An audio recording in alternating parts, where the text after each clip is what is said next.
The dusty bus wheezed to a stop at the small town station, its brakes hissing like an old kettle. Sarah Martinez stepped off first, her worn sneakers touching the cracked pavement as she turned back to help her 8 younger siblings.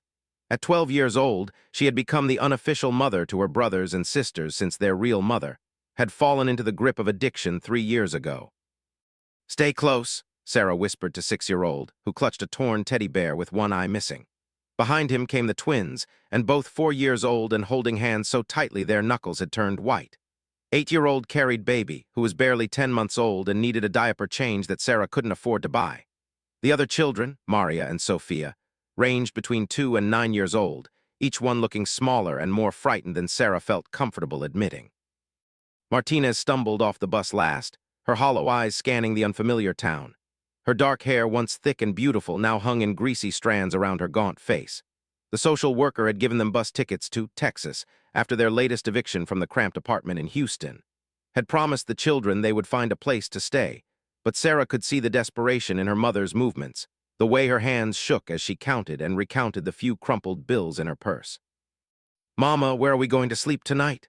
little Maria asked, tugging on stained jacket. Her voice carried the innocent trust that only a 5-year-old could maintain despite months of uncertainty and hunger. Knelt down, her knees cracking audibly. "We'll find somewhere. Mama always finds a way, doesn't she?" But her voice cracked, and Sarah noticed how her mother's hands trembled as she smoothed Maria's tangled hair.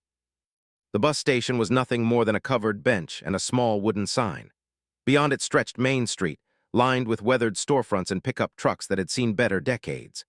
The late afternoon sun cast long shadows across the empty street, and Sarah felt the weight of 9 lives pressing down on her young shoulders. She had $23 hidden in her sock, money she had earned washing dishes at a restaurant in Houston before they left. It was all they had besides the plastic bags containing their few belongings. "I'm hungry," Sophia whimpered, pressing her face against Sarah's side. At 3 years old, Sophia didn't understand why they kept moving from place to place, why there was never enough food, or why Mama sometimes disappeared for days at a time. Sarah's stomach had been empty since yesterday, but she forced a smile. "I know, baby. We'll get some food soon." She looked at her mother, hoping had a plan, but saw only the familiar glassy look that meant was thinking about her next fix rather than her children's next meal. The family began walking down Main Street, their footsteps echoing in the quiet town. Several people stopped what they were doing to stare at the unusual sight, 9 children of various ages following a woman who clearly wasn't caring for herself, let alone them. Sarah held her head high despite the shame burning in her cheeks. She had learned to ignore the stares and whispered comments that followed them everywhere they went. They passed Miller's General Store, where an elderly woman sweeping the front porch paused to watch them. Her expression was unreadable, but Sarah caught her shaking her head before returning to her sweeping with more vigor than necessary. At the bank, a man in a suit stopped mid-conversation with another customer to point in their direction, his words too quiet to hear, but his judgment loud enough to feel. The town's single church stood at the end of the block, its white paint peeling and its small bell tower casting a shadow across the street. Slowed her pace as they approached it, her eyes fixed on the modest building. Sarah had seen that look before. It was the expression her mother wore when she was about to ask strangers for help, when desperation overwhelmed her pride. "Wait here," told the children, gesturing toward the church steps. "I need to talk to someone." Sarah gathered her siblings around her as their mother disappeared through the church's front door, sat heavily on the steps, still holding baby, who had begun to cry softly. The twins settled on either side of Sarah, their small bodies pressed against her for comfort and warmth. At 7 years old, understood enough to know they were in trouble but wasn't old enough to help solve it. "Are we going to live here?" asked, her voice barely above a whisper. "I don't know," Sarah answered honestly. She had learned not to make promises she couldn't keep. "But we'll stay together no matter what."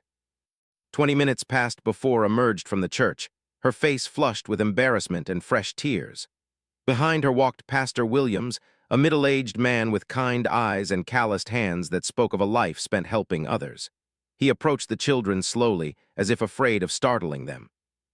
"Hello there," he said gently, crouching down to their level.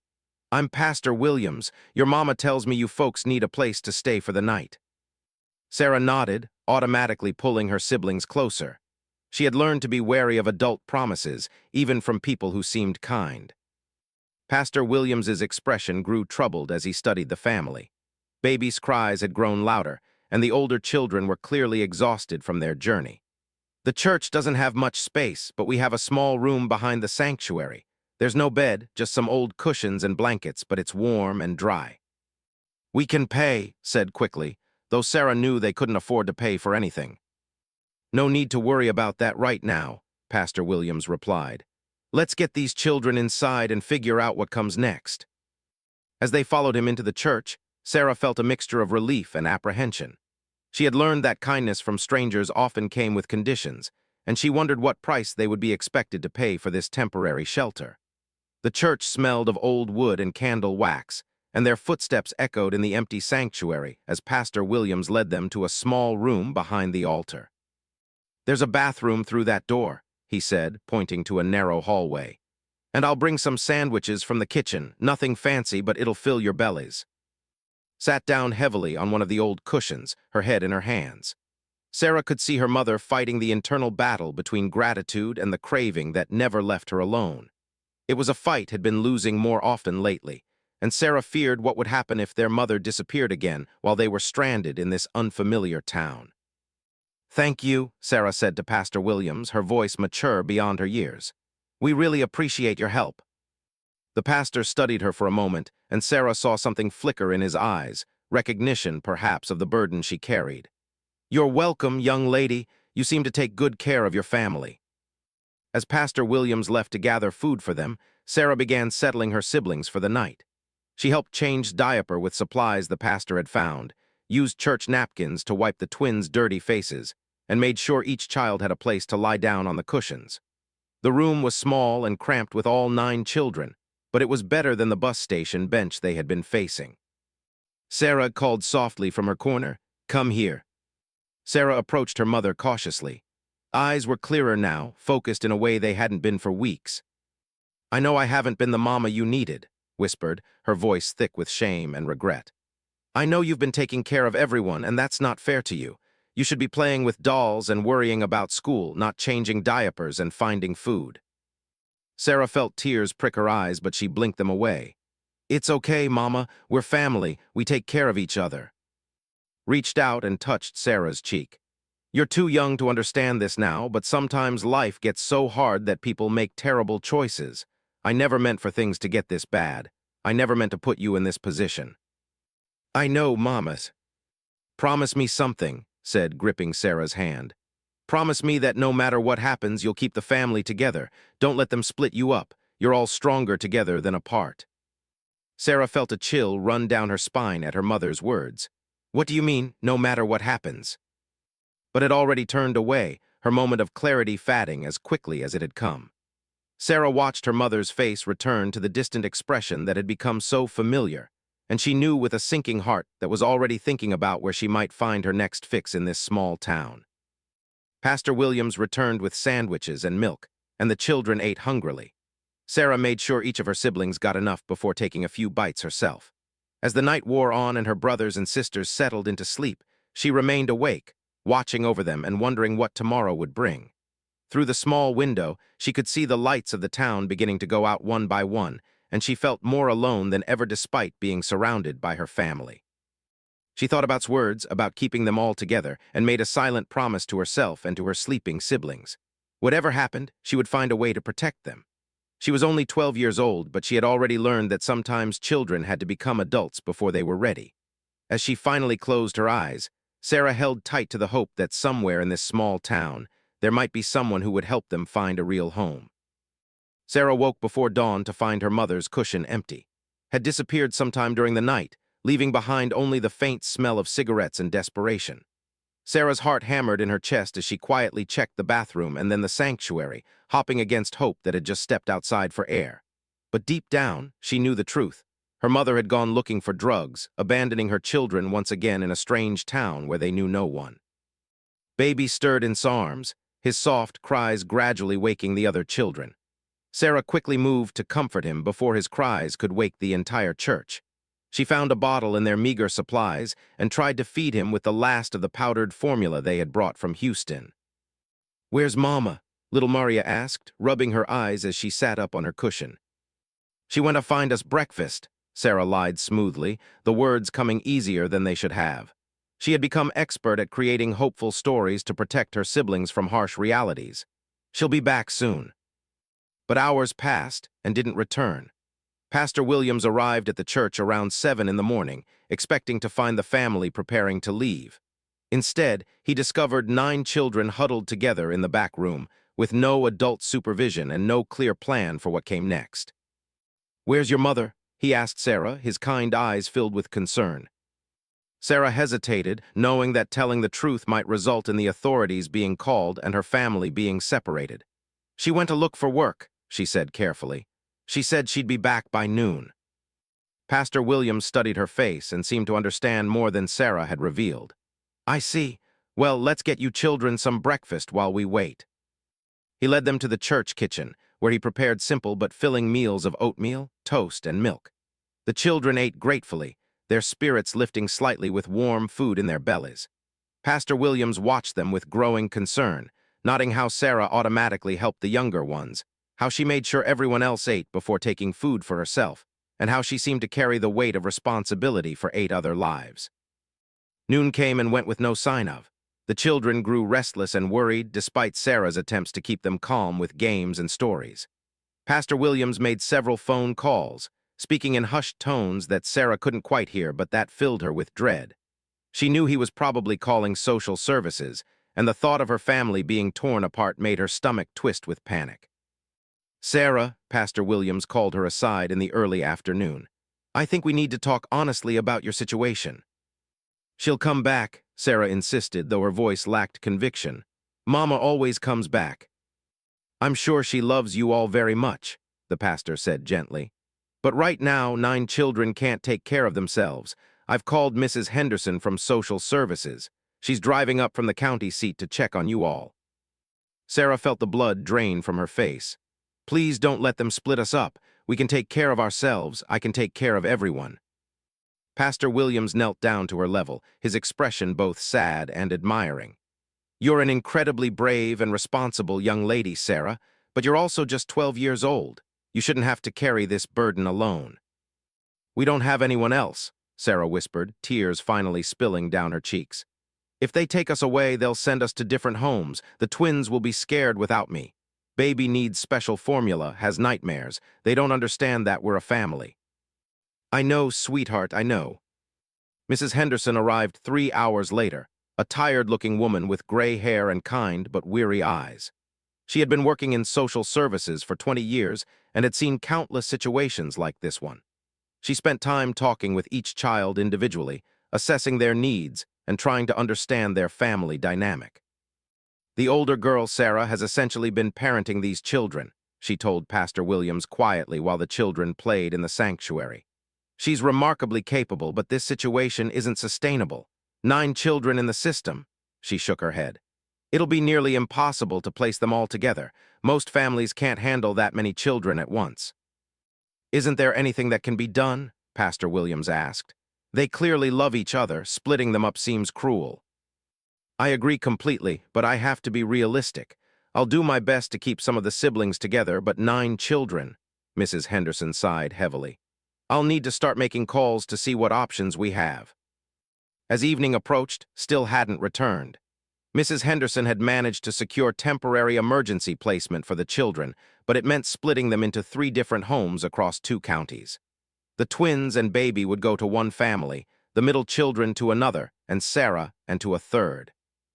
"Please," Sarah begged Mrs. Henderson, her composure finally cracking completely. "Please don't separate us. We'll be good. We won't cause any trouble. Just let us stay together." Mrs. Henderson's eyes filled with tears as she looked at the desperate girl. "Sarah, honey, I understand how you feel, but there just aren't any families equipped to take in 9 children all at once. This is temporary until we can figure out a better solution." "What about our mother?" asked, speaking up for the first time. "When she comes back and we're gone, she won't know where to find us." "We'll leave information with Pastor Williams about where you've all been placed," Mrs. Henderson assured him. "If your mother returns, she'll be able to locate you." But Sarah knew with growing certainty that wasn't coming back this time. Something in her mother's goodbye the night before had felt final, like knew she was giving up the fight against her addiction and abandoning her children for good. The weight of that realization settled in Sarah's chest like a stone. As they prepared to leave the church, the children clung to each other desperately.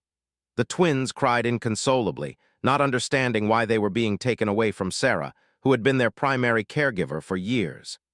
Baby reached for Sarah with chubby arms, sensing the distress of his siblings even though he was too young to understand what was happening.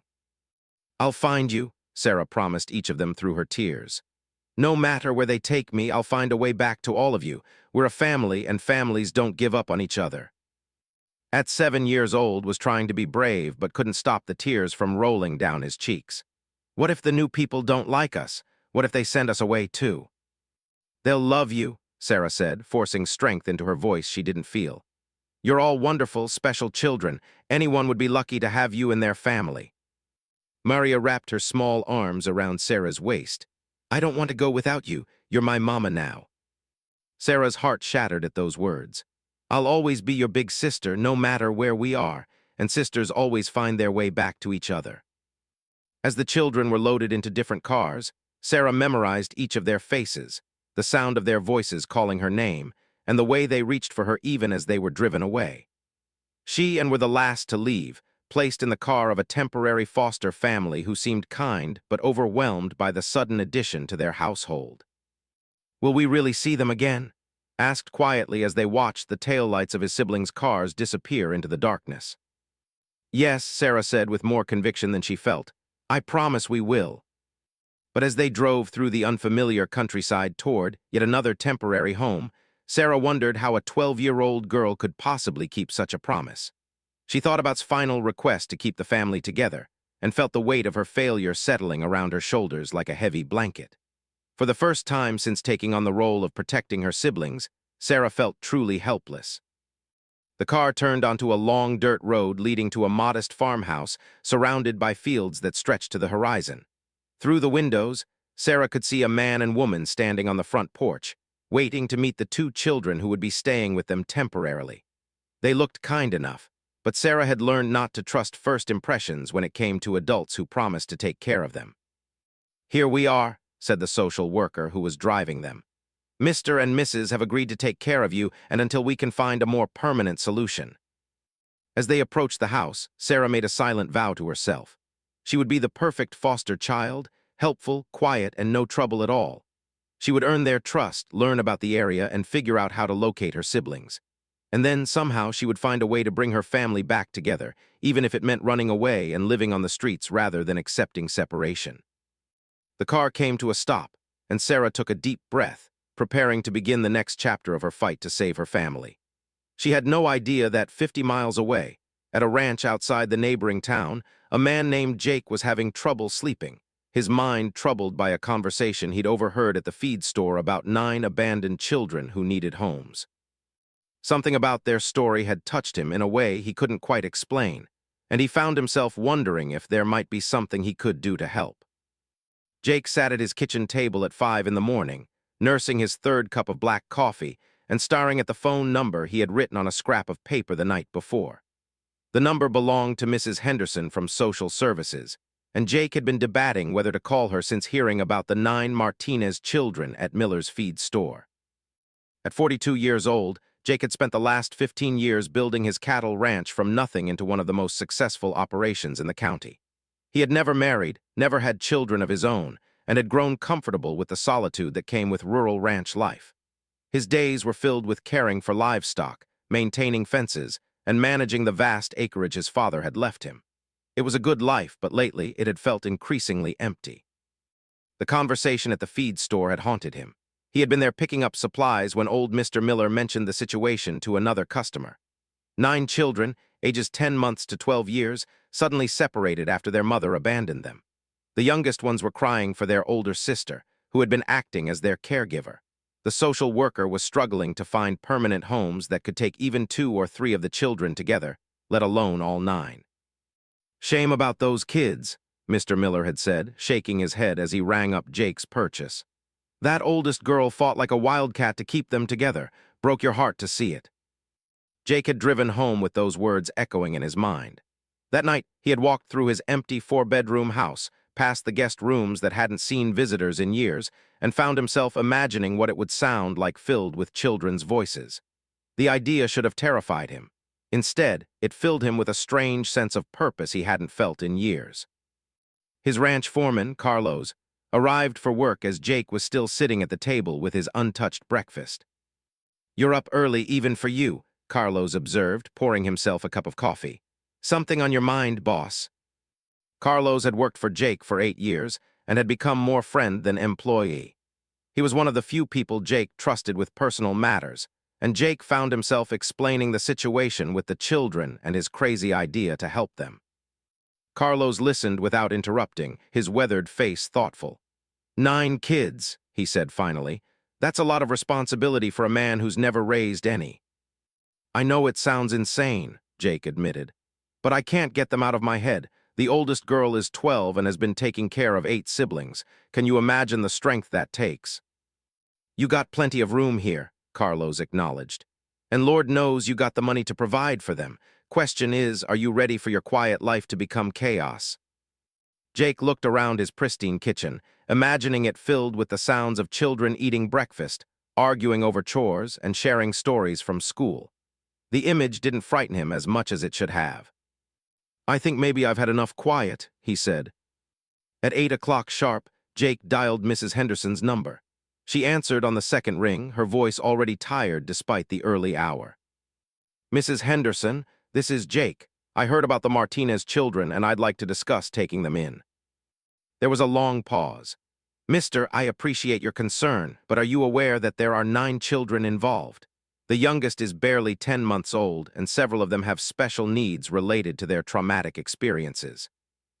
"I understand the scope of what I'm asking about," Jake said calmly. "I have a large ranch with plenty of space, and I'm financially stable. What I'd like to know is whether it's even possible to arrange custody of all 9 children." Mrs. Henderson's voice grew more alert. "Sir, are you saying you want to take custody of all 9 Martinez children, together?"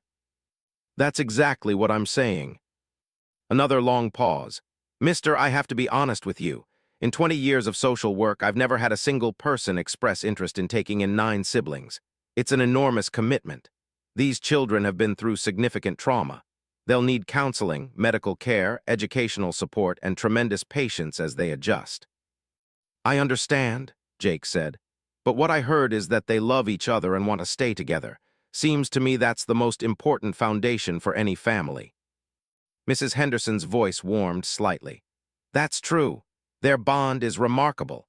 The older children have been caring for the younger ones with maturity beyond their years, but Mr. 9 children would change your life completely." "Maybe it's time for my life to change," Jake replied. "What would I need to do to make this happen?" Mrs. Henderson explained the process: background checks, home inspections, interviews, and mountains of paperwork. She warned him that the state would want to ensure he understood what he was taking on and that his motivations were genuine. She also mentioned that the children were currently placed in temporary homes across 2 counties and were struggling with the separation. "How are they doing?" Jake asked, thinking particularly of the 12-year-old girl who had fought so hard to keep her family together. "Not well," Mrs. Henderson admitted. "Sarah, the oldest, hasn't eaten properly since they were separated 3 days ago. She keeps asking when she can see her siblings. The younger ones are having nightmares and asking for her constantly. It's heartbreaking." Jake felt a surge of determination. "How quickly can we move forward with this process?" "If you're serious, I can start the paperwork today. Emergency situations sometimes allow for expedited reviews, especially when it's in the children's best interest. Given their current distress at being separated." She paused. "Mister, I have to ask, are you absolutely certain about this? 9 children is not something you can change your mind about easily." "I'm certain," Jake said without hesitation. "These children need a home where they can be together. I can provide that." After hanging up, Jake called his lawyer, his doctor, and his accountant, setting in motion the various requirements for emergency foster placement. Then he and Carlos spent the day preparing the house for its new occupants. They cleaned bedrooms that had been used for storage, went shopping for beds, clothes, toys, and all the supplies 9 children would need. "You know," Carlos said as they assembled the 3rd bunk bed, My wife has been saying for years that this house was too quiet. She's going to love having kids around to spoil. Jake smiled, feeling more energized than he had in years. As they worked, he found himself planning the changes he'd need to make to accommodate his new family. The ranch had always been his passion, but now it would become a playground for children who had never experienced the freedom and safety of wide open spaces. 3 days later, Mrs. Henderson called with news that the emergency placement had been approved. The state had expedited Jake's background check and home inspection based on the children's deteriorating condition while separated. Jake would initially receive custody as an emergency foster placement, with the possibility of adoption if everything went well. The children don't know yet, Mrs. Henderson explained. I wanted to confirm everything was finalized before raising their hopes. Should I tell them they're being reunited? Yes, Jake said, his voice thick with emotion he hadn't expected to feel. Tell them they're coming home. Mrs. Henderson arranged to bring all 9 children to the ranch the following afternoon. Jake spent the morning in a state of nervous excitement, making final preparations and wondering if he had completely lost his mind. Carlos's wife had come over to help prepare a welcome meal and add a woman's touch to the house. You're doing a good thing, assured him as she arranged fresh flowers in the living room. These children need stability and love. You have plenty of both to give. At 2 o'clock, Jake saw the first car coming up his long driveway. His heart hammered as he watched 3 more vehicles follow, each carrying precious cargo. He stepped onto his front porch, Carlos and flanking him for moral support, and waited to meet the children who were about to change his life forever. The first car stopped, and Jake saw Mrs. Henderson get out, followed by a tall, thin girl with serious dark eyes and long black hair. Even from a distance, he could see the maturity in her bearing, the way she immediately looked around to locate her siblings as they emerged from the other vehicles. This had to be Sarah, the 12-year-old who had been fighting to keep her family together. Jake watched as the children found each other, their reunion a mixture of tears, laughter, and fierce hugs. The youngest ones clung to Sarah as if afraid she might disappear again, while the older children gathered around protectively. It was clear that their bond had only grown stronger during their brief separation. Mrs. Henderson approached Jake with Sarah beside her. Mister, I'd like you to meet Sarah Martinez. Sarah, this is Mister. He's the man who wants to give you and your siblings a home together. Sarah looked up at Jake with eyes that held far too much wariness for a 12-year-old. All of us, she asked quietly. Even Baby. Especially Baby, Jake said, kneeling down to her level. All 9 of you for as long as you want to stay. For the first time since Mrs. Henderson had met her, Sarah Martinez smiled. A real, hopeful smile that transformed her entire face. And Jake knew without a doubt that he had made the right decision. The first month at Jake's ranch was a careful dance of adjustment for everyone involved. The children moved through the large house like ghosts at first, afraid to touch anything, speak too loudly, or make themselves too comfortable in case this new situation proved temporary like all the others. Sarah maintained her protective stance over her siblings, rising before dawn to help with Baby, and making sure the younger children were clean and well-behaved. Jake found himself learning the intricate dynamics of a family he had inherited overnight. At 8 years old, had nightmares almost every night and would only accept comfort from Sarah. The twins spoke their own private language and became anxious when separated even briefly. Little Sophia had developed a stutter during their time in foster care and would hide behind Sarah whenever Jake entered a room. Showed signs of anger issues, kicking at furniture and shouting when frustrated, while Maria had become so withdrawn she barely spoke above a whisper. Baby, surprisingly, adapted quickest to ranch life. At 10 months old, he was fascinated by the wide open spaces and the gentle animals. Jake often found him sitting on a blanket in the front yard, clapping his hands at the sight of horses in the distance. He doesn't remember the bad times, Sarah explained one evening as they watched crawl across the living room floor, babbling happily to himself. He's too little to understand what we lost. Jake studied Sarah's profile as she watched her baby brother with a mixture of love and sadness. What about you?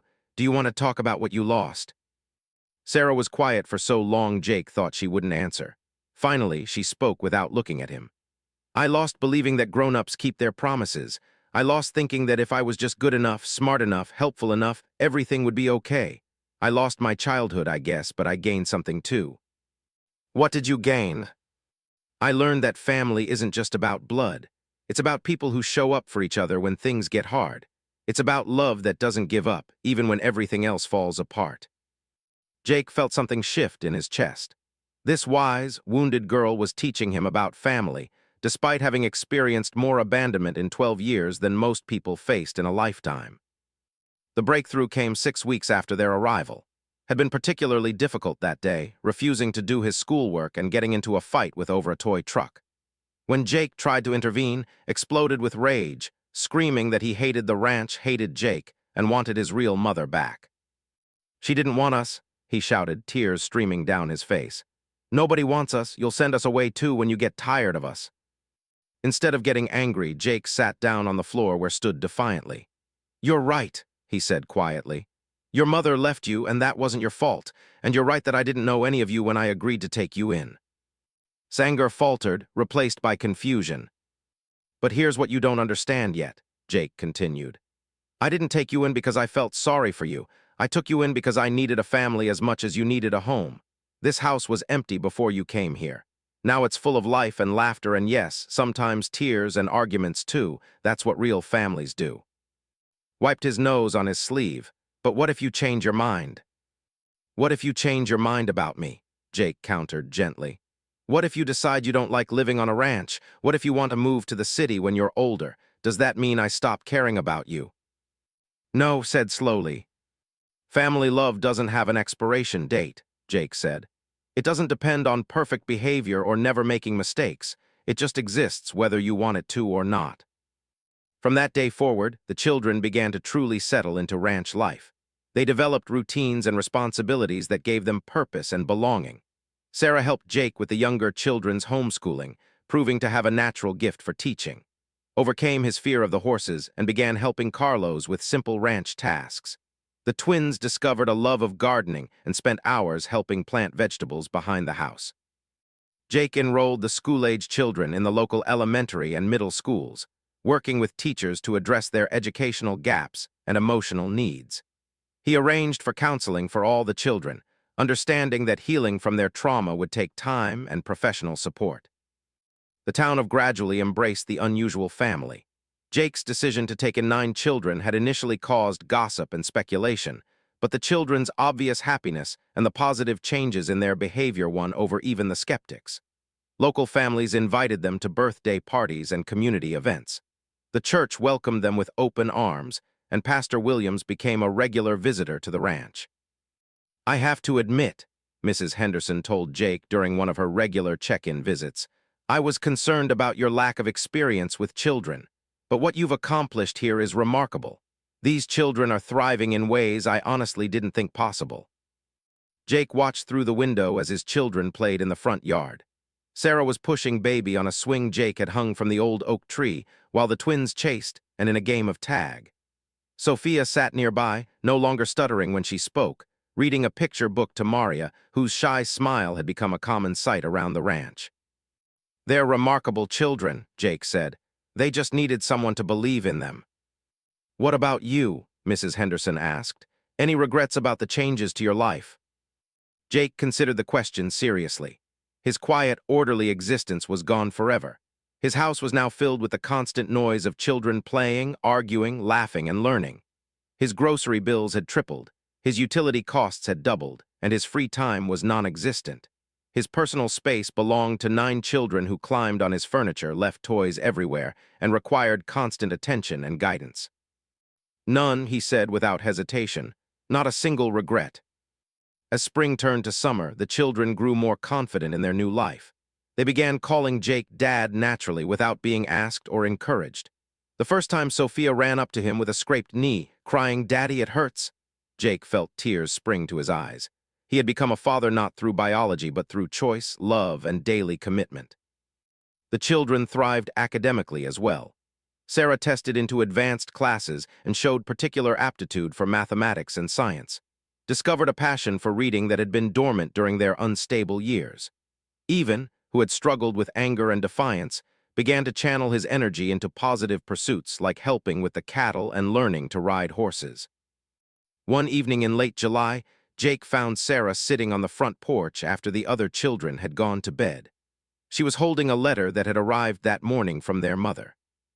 "She wants to see us," Sarah said quietly, not looking up from the letter. "She says she's been in rehab and is clean now. She wants to try to be our mother again." Jake felt his heart sink. He had grown to love these children as his own, and the thought of losing them was almost unbearable. But he also understood that was their biological mother and had legal rights that couldn't be ignored. "What do you want to do?" he asked, sitting down beside her on the porch steps. Sarah was quiet for a long time, staring out at the pastures where fireflies were beginning to flicker in the gathering dusk. When she spoke, her voice was steady and mature beyond her years. "A year ago, I would have said yes immediately. I wanted my mama back so badly I would have followed her anywhere, no matter how many times she left us." Sarah folded the letter carefully. "But now I understand something I didn't before." "What's that?" "Being a parent isn't just about giving birth to someone. It's about showing up every day, even when it's hard. It's about putting your children's needs before your own wants. It's about creating a safe place where kids can grow up without being afraid." Sarah looked at Jake with eyes that held wisdom earned through pain. "You've been more of a father to us in 6 months than anyone else ever was in our whole lives." Jake felt his throat tighten with emotion. "Your mother loves you, Sarah. Addiction is a disease that makes people do things they wouldn't normally do." "I know," Sarah said, "and I hope she gets better and stays clean, but we have a family now, a real one, and I won't let anything break that apart again." That night, Jake lay awake thinking about Sarah's words and the difficult decisions that lay ahead. The letter would likely lead to court proceedings, custody evaluations, and legal battles that could tear apart the family they had built. But as he listened to the peaceful sounds of children sleeping safely in their beds, he knew he would fight with everything he had to keep them together. The next morning brought news that would change everything once again. Mrs. Henderson called to inform Jake that Martinez had been found dead in a Houston motel room, the victim of a drug overdose. The letter Sarah had received had been written weeks before his death and mailed by someone at the rehabilitation center after she failed to return. Jake gathered all 9 children in the living room to share the news. The older children cried for the mother they had lost long before her death, while the younger ones struggled to understand why everyone was sad. Baby, now walking and beginning to speak, toddled from sibling to sibling, offering hugs with the instinctive generosity of childhood. "What happens now?" asked through his tears. Jake looked around the room at the faces of his children, because that's what they were now, legally and emotionally. "Now we grieve for your mother and remember the good things about her, and then we keep being a family because that's what she would have wanted for you." Sarah wiped her eyes and straightened her shoulders with the resilience that had sustained her through so much hardship. "She told me once to keep the family together no matter what happened. I think she'd be happy that we found a way to do that." As summer ended and the children prepared to start a new school year, Jake began the process of adopting all 9 Martinez children. It would be a long legal process, but the outcome was no longer in doubt. They had become a family not through chance or circumstance, but through choice and love that had been tested by loss and proven unbreakable. 2 years later, the family ranch had transformed into something neither Jake nor the children could have imagined when they first met on that uncertain afternoon. The adoption had been finalized 6 months after his death, making Jake the legal father of 9 children whose last names were now. The house that had once echoed with silence now rang with the constant activity of a large, happy family. Sarah, now 14, had grown into her role as the eldest child without the crushing responsibility she had carried before. She excelled in high school, where she was student body vice president and captain of the academic decathlon team. Her dream of becoming a pediatric nurse was supported enthusiastically by Jake, who had started a college fund for each of his children. But more importantly, Sarah had learned to be a teenager, going to sleepovers, worrying about boys, and sometimes arguing with Jake about curfews like any normal adolescent. Had found his calling working with the ranch animals. At 10 years old, he could handle horses with a skill that impressed even experienced ranchers. Carlos had become like a grandfather to all the children, but he and shared a special bond over their love of the land and livestock. His nightmares had faded as he grew secure in the knowledge that his family was permanent and safe. The twins, and now 6 years old, had developed distinct personalities as they gained confidence. Was the artist, covering every available surface with colorful drawings of ranch life, while was the scientist, constantly asking why and conducting experiments that sometimes resulted in minor disasters but always led to learning. They had started first grade together and were thriving academically and socially. Who had struggled most with anger and trust issues, had channeled his intensity into sports and ranch work. At 9 years old, he was already showing promise as a rodeo rider, and Jake had arranged for him to train with a local champion. His explosive temper had mellowed into passionate determination, and he had become fiercely protective of his younger siblings. Maria, now 7, had blossomed from a withdrawn, frightened child into a gentle, empathetic girl who showed remarkable insight into other people's feelings. She had been placed in the gifted program at school and dreamed of becoming a teacher like her big sister Sarah had once been to all of them. Her smile, once so rare, now lit up the house daily. Sophia's stutter had completely disappeared, and the 5-year-old had revealed herself to be the family entertainer. She told elaborate stories, performed dramatic readings of picture books, and had convinced Jake to build her a small stage in the barn where she put on shows for the family. Her confidence and joy were infectious, bringing laughter to even the hardest days. Little, now 4, had grown from a timid toddler into an adventurous preschooler who followed his older brothers everywhere and dreamed of riding horses like. He had no memory of their life before the ranch and considered himself as much as if he had been born into the family. Baby, who was now almost 3 years old, ruled the household with the confident charm of the youngest child. He spoke in a mixture of English and Spanish, taught to him by Carlos, and had wrapped every adult on the ranch around his tiny finger. His first word had been "Daddy," referring to Jake, and he had never known a moment of uncertainty about his place in the family. The success of Jake's unconventional family had not gone unnoticed in the wider community. He had been featured in newspaper articles and had spoken at conferences about foster care and adoption. Multiple families had reached out to him for advice about taking in sibling groups, and the ranch had become an informal model for keeping families together. "You know," Mrs. Henderson said during what would be her final official visit to the ranch, "when you first called me about taking in 9 children, I thought you were either crazy or naive. I never imagined it would work this well." Jake watched through the kitchen window as his children played in the yard. Sarah was teaching Maria to braid friendship bracelets while keeping one eye on, who was around with a toy horse. The older boys were building something elaborate with wooden blocks that would probably end up being a castle or a fort, while the twins worked on a chalk drawing that covered half the driveway. "The secret," Jake said, "was realizing that I wasn't taking in 9 individual children. I was adopting a family that already existed. They just needed someone to provide the stability and support that would let them flourish together." Mrs. Henderson nodded, making notes in her final report. "The psychological evaluations show remarkable progress in all the children. Sarah has processed her trauma in healthy ways and shows no signs of disorder that we often see in children who were forced into caretaking roles. The younger children show secure attachment patterns and age-appropriate development. It's honestly unprecedented." That evening, Jake sat in his study working on college scholarship applications for Sarah, who was already being recruited by several universities despite being only a sophomore. She had expressed interest in studying both medicine and education, wanting to combine her love of helping children with her natural teaching abilities. A soft knock on his door interrupted his concentration. Peered around the doorframe, still in his pajamas. "Dad, can I talk to you about something?" "Of course, son, come in." Settled into the chair across from Jake's desk, fidgeting with the hem of his shirt. "I've been thinking about Mom, our birth mom, and about what would have happened if she hadn't left us that night." Jake set down his pen and gave his full attention. They had all attended family counseling together, and the children had learned to process their complicated feelings about abandonment and death. "What have you been thinking?" "I used to be angry at her for leaving us," said slowly. "But now I think maybe she knew she couldn't take care of us the way we needed. Maybe leaving us was the only way she could make sure we'd find you." Jake felt his throat tighten with emotion. "That's a very mature way to look at it.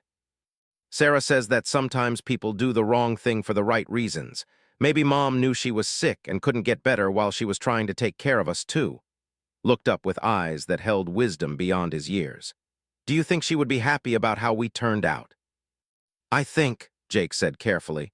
That any mother would be proud to see her children thriving, loving each other, and growing into the amazing people you're all becoming. Nodded, seeming satisfied with that answer. As he headed toward the door, he paused and looked back. Dad, thank you for wanting all of us. I know we were a lot to take on. Jake said softly, you were exactly what I needed, even though I didn't know it at the time. All of you were. Later that night, Jake made his rounds checking on the children as he did every evening. In the girls' room, Sarah was reading a bedtime story to the twins and Maria, with Sophia curled up beside her listening. The boys' room held and within a toddler bed between their bunks, and in a crib that would soon be converted to a regular bed. As he had every night for 2 years, Jake whispered the same words to each sleeping child. You are loved, you are safe, and you are home. Standing in the hallway outside their rooms, Jake reflected on the journey that had brought them all together. His life bore no resemblance to what he had planned, but it was infinitely richer than anything he could have imagined. 9 children who had faced abandonment, poverty, and separation had found their way to healing and hope.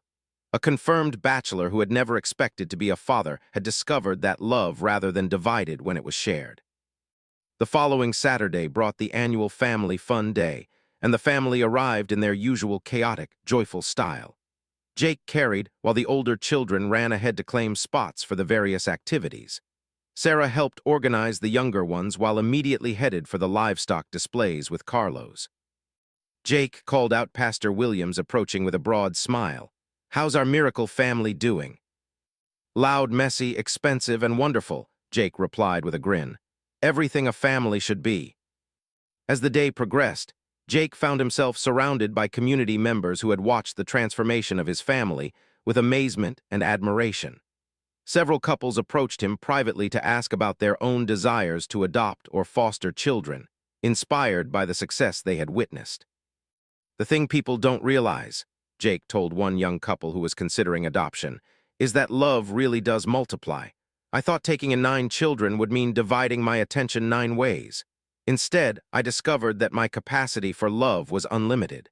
Each child brought out different parts of me I never knew existed.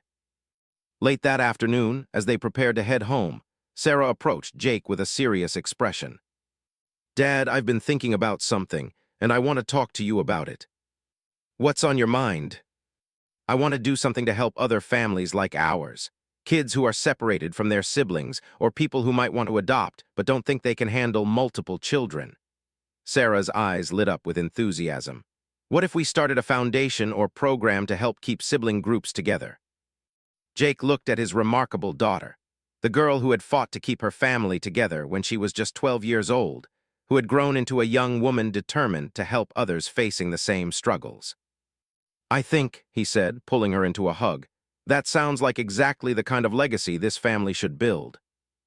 As they loaded into the family van for the ride home, babbling happily in his car seat while his siblings chatted about the day's adventures, Jake reflected on the journey that had brought them all together. It had started with a desperate little girl's declaration that no one wanted a family with 9 children, and a stranger's quiet response that he wanted them all. Now, 2 years later, they had proof that families aren't defined by biology or traditional expectations. They're created by choice, sustained by commitment, and strengthened by the determination to love unconditionally, even when, especially when, the path isn't easy. The ranch came into view as they crested the hill, its windows glowing golden in the setting sun. Home. Not just a house or a place, but a feeling of belonging that each of them had thought they might never experience. 9 children who had once believed they were unwanted had discovered they were priceless. And one man who had lived alone had learned that the greatest adventure of all was opening his heart to love without limits. As they pulled into the driveway and the children tumbled out of the van, racing to tell about their day and help Carlos with the evening chores, Jake smiled. Tomorrow would bring new challenges, new adventures, and probably a few new messes to clean up. It would be perfect.